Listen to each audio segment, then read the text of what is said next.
Hello student, I am Manisha और मेरे channel मनसा chemistry में आपका स्वागत है। तो लास्ट वीडियो में हमने क्लास 7th का chapter element and compound start किया था। पार्ट 1 उसका कर चुके हैं। आज हमने पार्ट 2 स्टार्ट करना है। तो आप फटाफट से अपने पेन और नोटबुक लेके बैठ जाएं ताकि हम जल्दी से चैप्टर स्टार्ट कर सकें। तो स्टूडेंट, लास्ट पार्ट में हमने वैलेंसी को कंप्लीट कर लिया था। तो वैलेंसी हमारे पास क्या थी? Combining capacity, combining capacity of an element. ठीक है, तो वैलेंसी हम कर चुके हैं वहाँ पे अच्छे से। तो अभी मैं यहाँ पे ज़्यादा डिटेल में नहीं बताऊंगी। उसके बाद हमने करना है जो आज का मेन टॉपिक है, वो है फॉर्मूला ऑफ कंपाउंड। ठीक है, फॉर्मूला ऑफ कंपाउंड पढ़ना है, जो आज का हमारा मेन टॉपिक है वो। ठीक है, तो जनरली क्या होता है कि आपको देखो, मैथ्स में भी फॉर्मूले होते हैं, तो वैसे ही क्या होते हैं, केमिस्ट्री में भी फॉर्मूले होते हैं। फॉर एग्जांपल, मैंने कोई एलिमेंट ले लिया ए, ठीक है, और एक एलिमेंट मैंने ले लिया बी। ओके, ए की वैलेंसी निकाली वाई आई, और जो बी की निकाली वो कितनी आ गई, एक्स आ गई। ये फॉर्मूला लिखने का तरीका बता रही हूँ मैं। सबसे पहले आपने क्या लिखना होता है, सिंबल। जिस भी कंपाउंड का आपको फॉर्मूला लिखने को बोला जाएगा, आपने क्या करना है, सबसे पहले उसके सिंबल लिख लेने हैं। उसके बाद निकालनी उनकी वैलेंसी। वैलेंसी को कहाँ पे लिखना है, ऊपर की साइड पे। ठीक है, उसके बाद क्या करना है, क्रिस क्रॉस कर देना है वैलेंसी को। ठीक है, क्रिस क्रॉस मतलब ये इधर आ जाएगी और ये इधर चले जाएगी। तो जो फॉर्मूला होएगा ए एक्स बी वाई। ठीक है, A X B Y for example. ठीक है, अब एक हम एग्जाम्पल लेके करते हैं, ऐसे आपको समझ में नहीं आया होगा, इसको हम अच्छे से करते हैं। For example, sodium chloride, sodium chloride. Sodium क्या होता है, सबसे पहले क्या लिखना है हमने, फर्स्ट स्टेप में सिंबल एन ए, क्लोराइड का सी एल मतलब क्लोरीन। ओके, अब सोडियम की वैलेंसी कितनी होती है, जल्दी बताओ। इसका एटॉमिक नंबर 11 है, तो 2 8 और लास्ट में कितने हैं, 1, तो इसकी वैलेंसी कितनी है, 1। क्लोरीन की बात करते हैं, क्लोरीन का एटॉमिक नंबर, क्लोरीन तो आ ही नहीं रहा वीडियो में ना, आ गया।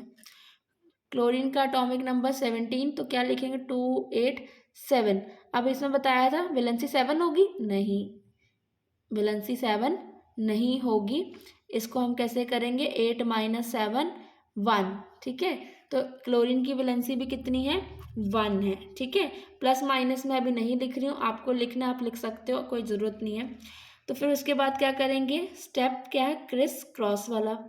तो एन ए भी 1 है और सी एल भी 1 है। तो ऐसे 1 1 लिखना तो ज़रूरी नहीं है, क्योंकि ऑफ कोर्स पता ही है, अगर एक लिखा है तो यहाँ पे मतलब ये एक है, तो हम इसको ऐसे रिप्रेजेंट कर सकते हैं, NaCl, सोडियम क्लोराइड। ठीक है, नेक्स्ट फॉर्मूला अगर मैं देखूं, एल्यूमिनियम क्लोराइड। ठीक है, पहले एल्यूमिनियम लिख लिया Al, क्लोराइड का Cl, सिंबल डन। वैलेंसी लिखो जी, एल्यूमिनियम कितना होता है, 13, 2 8 3। क्लोरीन यहाँ लिखी हुई है, नहीं लिख रही दोबारा, 1 है। क्लोरीन की 1 और एल्यूमिनियम की कितनी आ गई, 3। फिर कर दो क्रिस एंड क्रॉस, तो यहाँ पे एल्यूमिनियम आ गया 1, क्लोरीन आ गया 3, तो AlCl3, एल्यूमिनियम क्लोराइड। ठीक है, तो ये कुछ मैं आपको देती हूँ, आप भी ट्राई करना, बना के देखना। अगर नहीं निकले तो मैं फिर एक वीडियो स्पेशल अलग से बना दूंगी। ठीक है, magnesium chloride, sodium oxide, magnesium oxide, ये ट्राई करना, ये आपका काम है। Calcium oxide, zinc oxide. Okay, तो ये आप सारे ट्राई करना। ओके, उसके बाद है नेक्स्ट टॉपिक है वेरिएबल वैलेंसी। वेरिएबल वैलेंसी, अच्छा, यहाँ पे तो देखो कुछ मैंने आपको एल्यूमिनियम का 3 बोल दिया, सोडियम का 1 बोल दिया, पर ऐसे बहुत सारे एलिमेंट हैं जिनकी वैलेंसी क्या होती है, कभी 2 होती है, कभी +3 हो जाती है, कभी 4 तक चली जाती है, ठीक है। तो ऐसे कुछ एलिमेंट्स हैं जिनकी वैलेंसी क्या होती है, चेंज होती रहती है, ठीक है। फॉर एग्जाम्पल जैसे आपका कॉपर है, कॉपर में क्या होता है, कभी +1 वैलेंसी होती है और कभी +2 होती है।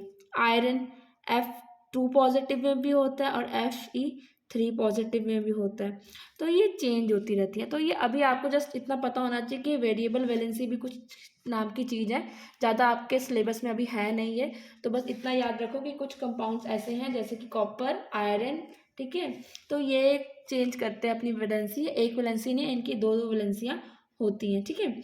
नेक्स्ट हम पढ़ने लगे हैं एटम्स के बारे में।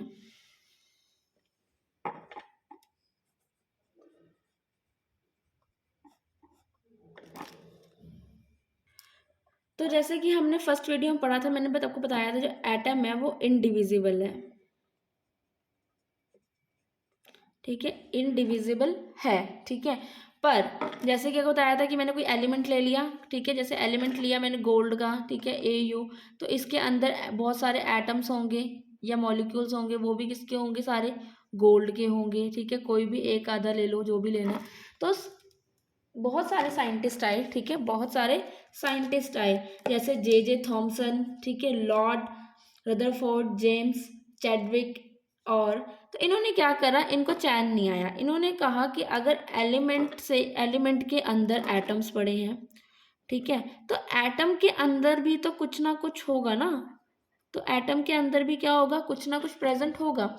अगर एलिमेंट के अंदर एटम्स हैं, ठीक है, एटम्स पड़े ना ये, तो इस एटम के अंदर क्या होगा, इन तीनों को चैन नहीं आया, इन तीनों ने क्या करा, 1 बाय 1 डिस्कवरीज करनी स्टार्ट कर दी, ठीक है। तो सबसे पहले जब इन्होंने डिस्कवरी करी, ठीक है, तो J.J. थॉमसन ने इलेक्ट्रॉन लेके आए, ठीक है, electron, okay. Next Lord Rutherford क्या लेके आए आपके लिए, प्रोटॉन का कॉन्सेप्ट, और जो चैडविक थे वो क्या लेके आए आपके लिए, न्यूट्रॉन का concept.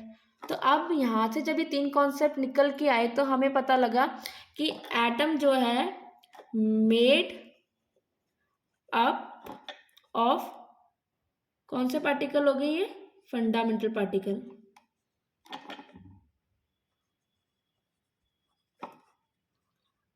Particles like electron, proton and neutron, ठीक है। तो इलेक्ट्रॉन, अब सबसे पहले हम बात करते हैं इलेक्ट्रॉन की, फिर बात करते हैं हम प्रोटॉन की, उसके बाद हम करेंगे बात न्यूट्रॉन की।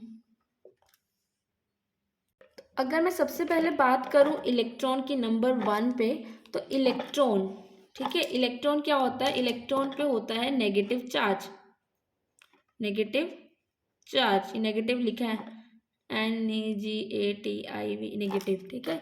तभी मैंने यहाँ पे E डाल के, और उसको रिप्रेजेंट जब करते हैं तो केमिस्ट्री में E डाल के नेगेटिव साइन डाल देते हैं ऊपर उसके, तो वो इलेक्ट्रॉन को रिप्रेजेंट करता होता है, ठीक है। तो इसको क्या है, एक यूनिट माना जाता है, नेगेटिव यूनिट, 1 नेगेटिव यूनिट माना जाता है, ठीक है। वहीं पे क्या है, प्रोटोन, प्रोटोन जी क्या है, P से पॉजिटिव, पॉजिटिव चार्ज, ठीक है, पॉजिटिव चार्ज है। उसके बाद न्यूट्रॉन पे बात करें तो न्यूट्रॉन पे कोई भी चार्ज नहीं है, न्यूट्रॉन पे कोई भी चार्ज नहीं है, वो क्या है, न्यूट्रल है।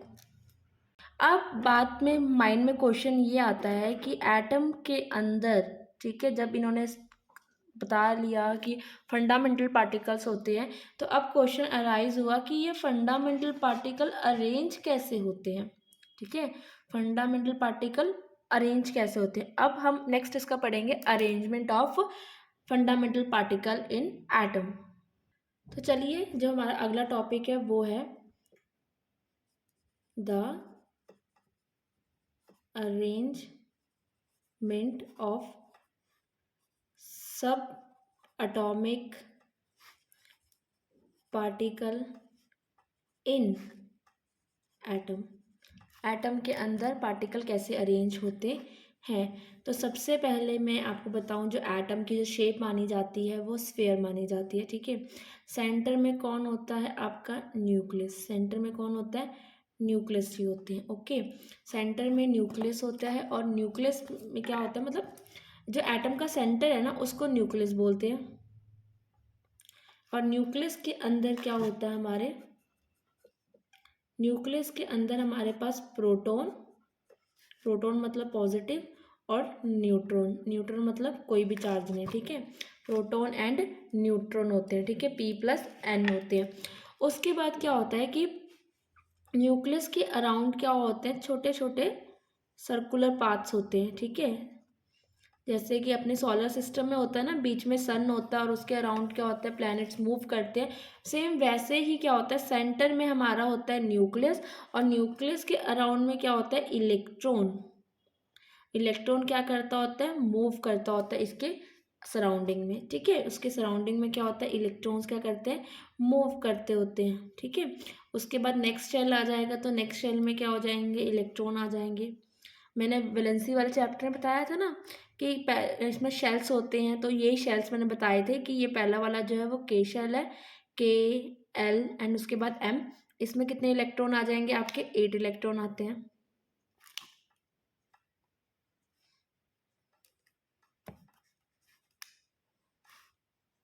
ठीक है। इसमें 8 इलेक्ट्रॉन आते हैं। तो अभी आपका ये कोई लेना देना नहीं है इन इलेक्ट्रॉन से, ये तो मैंने वैलेंसी करके आपको 8 इलेक्ट्रॉन दिखा दिए हैं। बट आपका जो मेन पार्ट है वो आपको यही याद रखना है कि हमारे पास क्या होता है? सेंटर में न्यूक्लियस है, ठीक है। एक एटम के अंदर सब एटॉमिक पार्टिकल कैसे रहते हैं वो मैं आपको यहाँ पे बता रही हूँ। सेंटर में कौन होता है आपका? न्यूक्लियस। और न्यूक्लियस के अंदर क्या होता है? Proton and neutron. प्रोटॉन क्या होता है? पॉजिटिव।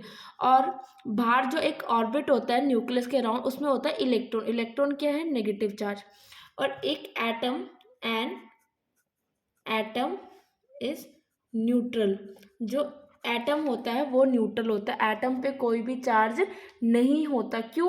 क्योंकि बीच में प्लस और यहाँ साइड पे minus, plus minus minus cancel, cancel हो जाता है, ठीक है। इफेक्ट जो जितना प्लस का है उतना ही क्या? माइनस। जितने प्रोटॉन है उतने ही क्या है? इलेक्ट्रॉन है। इस करके चार्ज क्या हो जाता है? वैनिश हो जाता है, खत्म हो जाता है। तो एटम क्या होता है? न्यूट्रल होता है। बाद एक कॉन्सेप्ट आता है प्रोटॉन। अब जितने प्रोटॉन होते हैं ना, जितने क्या होते हैं? प्रोटॉन होते हैं, उसके अकॉर्डिंग सभी एलिमेंट्स को क्या दिए जाते हैं? रोल नंबर, ठीक है। सबको क्या दिए जाते हैं? Roll number. जैसे आपका रोल नंबर 1 है क्लास में, तो वो परमानेंटली उस पूरे बच्चे का होता है, ठीक है। सेकंड क्या है? रोल नंबर दे दिया तो वो हमें पता लग जाता है, बच्चे की पोजीशन पता लग जाती है first second third roll number देने से। वैसे ही क्या एलिमेंट्स में क्या करा? अकॉर्डिंग टू प्रोटॉन, प्रोटॉन के हिसाब से एलिमेंट को क्या दे दिए? नंबर देने स्टार्ट कर दिए। तो उस नंबर्स को हम क्या बोलते हैं केमिस्ट्री में? Atomic number. कि जैसे हाइड्रोजन का एटॉमिक 1 है तो ये पीरियोडिक टेबल में पहले नंबर पे लगता है। हीलियम भाई साहब 2 नंबर पे है, वो दूसरे नंबर पे लगते हैं राइट साइड पे, ओके। फिर थर्ड है लिथियम, 4 है बेरिलियम, 5 आपका बोरोन, ठीक है, 6 कार्बन, ठीक है, 7 क्या है? नाइट्रोजन, 8 क्या आपका? ऑक्सीजन, ठीक है। तो इस हिसाब से क्या है? इनको अरेंजमेंट किया जाता है। तो अगर मैं इसकी डेफिनेशन देखूं एटॉमिक नंबर की, तो एटॉमिक नंबर की जो डेफिनेशन है वो ये है, the number of proton, the atomic number और the proton number of an element is the number of proton present in nucleus of an atom, ठीक है, of an element, of an element, ठीक है। तो जितने भी प्रोटॉन प्रेजेंट होते हैं न्यूक्लियस में उसको हम क्या बोलते हैं? एटॉमिक नंबर बोलते हैं। किसका? एलिमेंट्स का, ठीक है। तो अब हम बात करते हैं नेक्स्ट। तो एटॉमिक नंबर को हम डिनोट करते हैं जेड से, ठीक है। जेड से हम क्या करते हैं? एटॉमिक नंबर को डिनोट करते हैं, ये बात याद रखना। तो इसको हम डिनोट करते हैं जेड से, एटॉमिक नंबर को। एटॉमिक नंबर को हम डिनोट करते हैं Z से। एक बात याद रखना, नंबर ऑफ इलेक्ट्रॉन और नंबर ऑफ प्रोटॉन किसी भी एलिमेंट में क्या होते हैं, इक्वल्स होते हैं, ठीक है, किसी भी एटम में क्या होते हैं, इक्वल होते हैं। अब एक हमारे पास टर्म आती है एटॉमिक मास की, ठीक है, एटॉमिक मास की।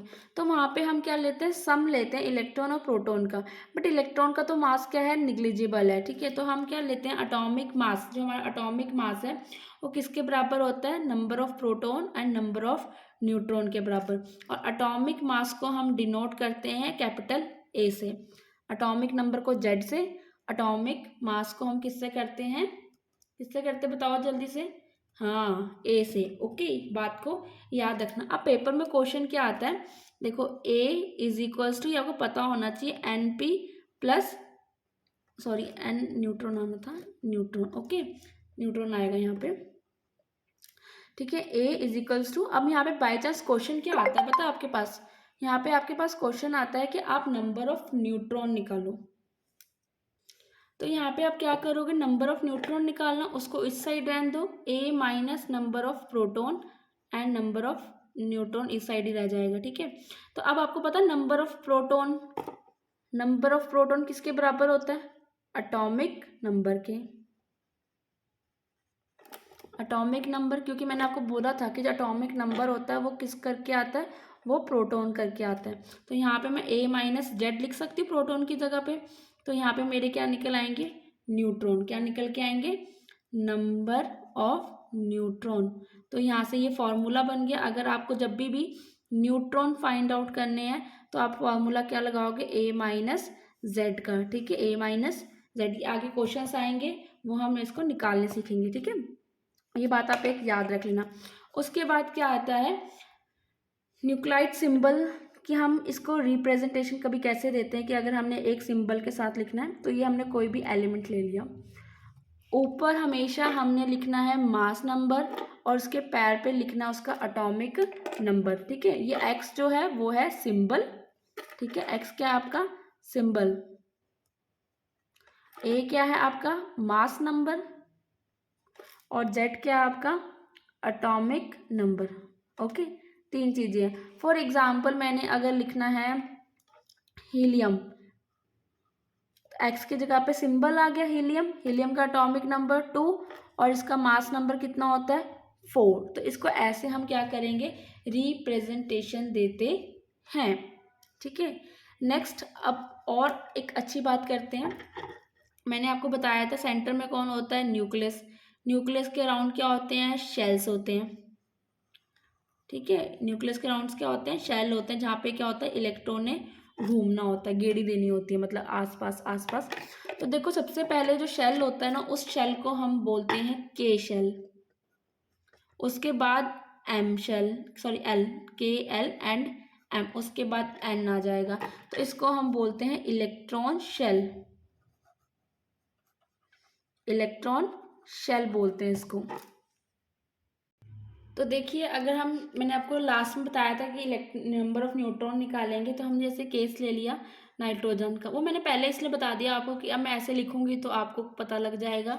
एन क्या है सिंबल, सॉरी दिख नहीं रहा आपको, सॉरी, एन क्या है सिंबल, 7 क्या होगा नाइट्रोजन का एटॉमिक नंबर, ऊपर क्या होता है जल्दी बताओ, मास, ठीक है, मास नंबर। हमें क्या निकालना था फॉर्मूला, नंबर ऑफ न्यूट्रॉन निकालने का फॉर्मूला ए माइनस जेड। तो आपको पता है ये क्या होता है जेड और ये क्या होता है ए, तो 14 माइनस 7 इज इक्वल्स टू 7। तो नंबर ऑफ न्यूट्रॉन कितने हैं आपके पास 7, ठीक है, नंबर ऑफ न्यूट्रॉन कितने हैं आपके पास 7 है, ओके। तो ये बात आप याद रखना, ठीक है, इसमें ज़्यादा कुछ है नहीं कि मैं आपको बताऊं, बाकी आप ये निकाल के देख लेना। ऑक्सीजन का 16, 8, सोडियम का 23 और 11 एंड क्लोरीन का 17 एंड 35। ये क्वेश्चन है, आपने इनके नंबर ऑफ न्यूट्रॉन्स निकाल के मुझे बताने हैं, ठीक है। फिर एक नेक्स्ट टर्म आती है आइसोटॉप्स की, आइसोटॉप्स, आइसोटॉप्स क्या होते हैं, जिनके एटॉमिक नंबर क्या होते हैं सेम होते हैं, बट जो आपका मास नंबर है वो क्या होता है, डिफरेंट होता है। उसको हम बोलते हैं आइसोटॉप। फॉर एग्जांपल हाइड्रोजन है, हाइड्रोजन हमारे पास 3 आइसोटॉप में एग्जिस्ट करता होता है। एक में उसका एटॉमिक नंबर 1 होता है, मास नंबर सॉरी, और दूसरे में उसका मास डबल हो जाता है, और इसमें एक में 3 हो जाता है। ठीक है, तो ये प्रोटीनियम, ये डिटोरियम एंड ये ट्राइटीरियम। ठीक है, तो वैसे ही हमारे पास क्लोरीन भाई साहब भी हैं, जहाँ पे क्लोरीन का एटॉमिक नंबर तो 17 ही रहता है, बट इसका जो मास नंबर है वो एक में 35 और एक में 37 होता है। कार्बन भी 3 फॉर्म में एग्जिस्ट करता होता है, atomic number 6 but different, mass number 12, 13 and 14। ठीक है, तो ये बात आप याद रखना, पेपर में क्वेश्चन पूछा जाता है define isotopes and give 2 examples, तो आप यहाँ पे एग्जांपल्स दे सकते हो। ठीक है, यहाँ पे आप क्या कर सकते हो, उनकी एग्जाम्पल दे सकते हो। ओके, और नंबर ऑफ न्यूट्रॉन और प्रोटॉन आप इजीली फाइंड आउट कर सकते हो। नेक्स्ट टॉपिक है आयंस।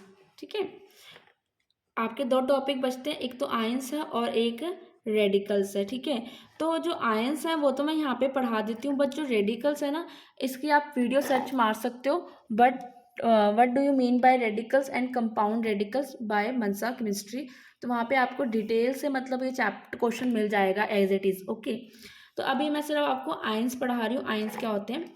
तो देखो आयंस क्या होते हैं, जिसका नाम ही आयंस। ठीक है, बेसिकली मैंने बोला एटम जो होता है वो क्या होता है, न्यूट्रल होता है। यही बोला मैंने आपको, जो एटम है वो क्या है आपका, न्यूट्रल है। पर अगर एटम इलेक्ट्रॉन को लूज करेगा या फिर गेन करे, ठीक है, इलेक्ट्रॉन को लूज करे या गेन करे, तो क्या तब क्या होगा, तब कंडीशन में क्या होगा, तो देखिए तब क्या होगा। अगर तो कोई भी एटम इलेक्ट्रॉन को क्या करता है, लूज करता है, ठीक है, लूज करेगा, तो इलेक्ट्रॉन क्या हो जाएंगे, लेस हो जाएंगे उसके पास, और प्रोटॉन क्या रहेंगे, सेम ही रहेंगे।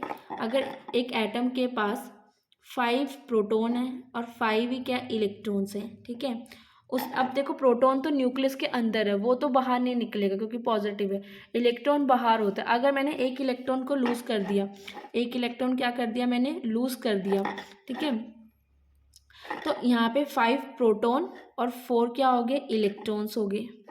ठीक है, अब कौन ज़्यादा है, प्रोटॉन ज़्यादा है कि इलेक्ट्रॉन ज़्यादा है, हाँ तो कौन ज़्यादा है, प्रोटॉन ज़्यादा है। ठीक है, तो अब पॉजिटिव चार्ज क्या मेरे पास ज़्यादा है और नेगेटिव चार्ज क्या मेरे पास कम है, तो हमारे जो एटम होगा उस पर क्या आ जाएगा, पॉजिटिव चार्ज आ जाएगा। इस पॉजिटिव चार्ज को हम क्या बोलते हैं, कटायन, क्या बोलते हैं, कटायन। कोई नई बात नहीं है, वैलेंसी जहाँ निकालनी सिखाई थी वो भी चीज़ सेम ही थी।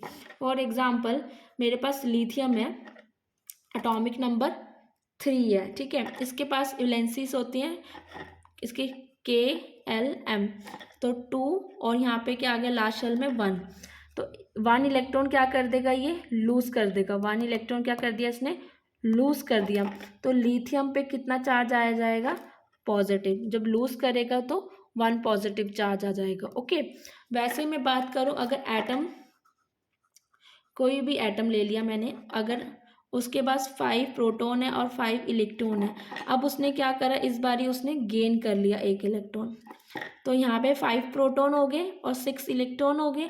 अब कौन बढ़ा है, नेगेटिव चार्ज क्या कर गया, इंक्रीज कर गया, नेगेटिव इंक्रीज कर गया, तो एटम पे कौन सा चार्ज आएगा आपके, नेगेटिव वाला। तो जब एटम पे नेगेटिव चार्ज आता है उसको हम बोलते हैं अनायन, क्या बोलते हैं, अनायन। पॉजिटिव आए तो कटायन और नेगेटिव आए तो उसको अनायन बोलते हैं। ठीक है, फॉर एग्जाम्पल क्लोरीन सबसे अच्छी एग्जाम्पल होती है। ठीक है, क्लोरीन एक इलेक्ट्रॉन ऐड करता है तो क्लोरीन पे नेगेटिव चार्ज आता है, क्यों, क्योंकि यहाँ पे 281 कॉन्फ़िगरेशन, ओ सॉरी 287 कॉन्फ़िगरेशन होती है, बट यहाँ पे इसकी 288 कॉन्फ़िगरेशन हो जाती है, एक इलेक्ट्रॉन और गेन कर लेता है। तो ये आयंस का कॉन्सेप्ट था, ज़्यादा नहीं है, बहुत ईजी समझना, इसको बहुत आसान तरीके से समझाया मैंने, आपको आसानी से समझ आ गया होगा। और जब ये पॉजिटिव नेगेटिव बन जाते हैं, ठीक है, पॉजिटिव और नेगेटिव बन जाते हैं, तो ये आपस में क्या होती है, इनकी अट्रैक्शन होनी शुरू हो जाती है, पॉजिटिव की और नेगेटिव आयंस की क्या होती है, अट्रैक्शन होनी स्टार्ट हो जाती है। अट्रैक्शन होने से करके क्या बनती है, बीच में एक बॉन्ड बनती है, उस बॉन्ड को हम क्या बोलते हैं, केमिकल बॉन्ड। तो स्टूडेंट आज का ये चैप्टर एलिमेंट्स एंड कंपाउंड यहीं पे ख़त्म होता है। तो अगर आपको ये वीडियो अच्छी लगी हो तो प्लीज़ वीडियो को लाइक करें, चैनल को सब्सक्राइब करें और वीडियो को ज़्यादा से ज़्यादा शेयर करें ताकि मेरा भी भला हो सके, मेरा भी चैनल मोनेटाइज हो सके। ठीक है, bye bye and have a nice day.